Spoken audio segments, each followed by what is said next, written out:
bienvenue dans Terrienne pour cette édition spéciale 8 mars, la journée internationale des droits des femmes. Malgré la crise sanitaire en France, les militantes seront plus que jamais au rendez-vous.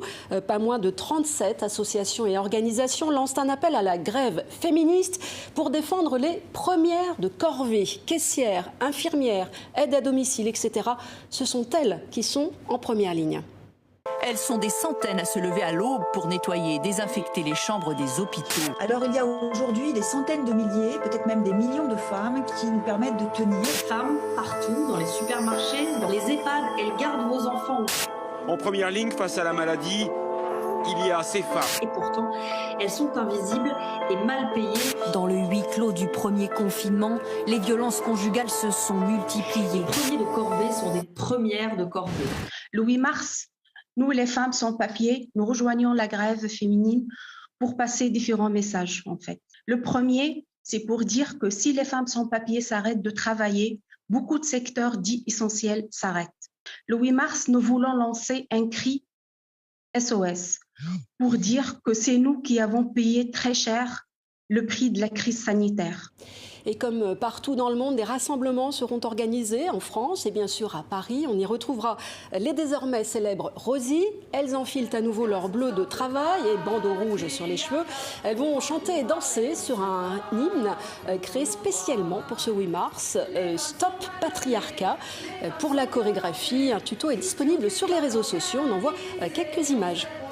Stop le patriarcat, on prend le pouvoir et on se bat pour nos droits.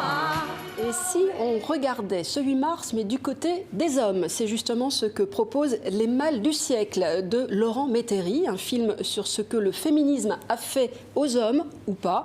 Entre clichés et idées reçues, voici en avant-première pour Terrienne un extrait de la bande-annonce de ce documentaire qui sort le 8 mars. J'ai essayé à plusieurs reprises de l'embrasser et elle voulait pas. C'est pas parce qu'une soirée s'éternise avec une fille qu'elle t'accompagne que c'est dans la poche. Il faut l'avoir bien longue, bien dure, faut être au garde à tout moment, et il faut que ça dure aussi. Les femmes dans le milieu professionnel amènent justement quelque chose de plus harmonieux, de plus rond, entre guillemets, tout comme le ventre de la femme est rond. C'est parce qu'il y a le mot femme dans féministe qu'on doit être une femme pour l'être. Parmi les causes de cette journée internationale des droits des femmes, outre l'égalité salariale ou la lutte contre les discriminations, il y a bien sûr la mobilisation contre les violences domestiques et conjugales qui ont explosé pendant les confinements.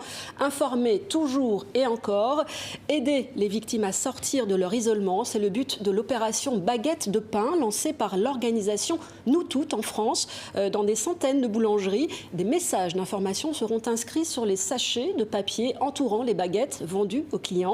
Le financement s'est fait via une cagnotte lancée sur le net.